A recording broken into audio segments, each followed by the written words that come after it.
Welcome to day 19 of our journey from baptism to the cross with Jesus. Up until now, we've been walking through Jesus' teaching, healing, and early ministry, but over the next several days, the tone of the gospel begins to change.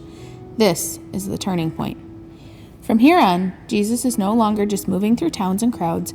He begins turning his face toward Jerusalem, toward the cross. Today's reading comes from Mark chapter 8, verses 27 through 30.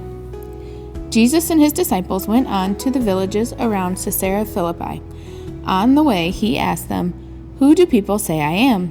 They replied, "Some say John the Baptist, others say Elijah, and still others, one of the prophets." "But what about you?" he asked. "Who do you say I am?"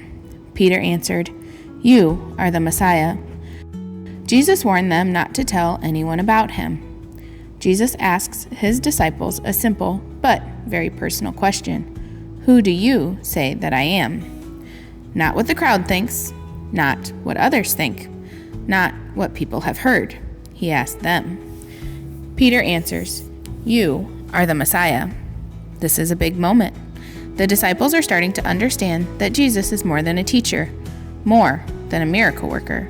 He is the one they have been waiting for. And Jesus asks us the same question.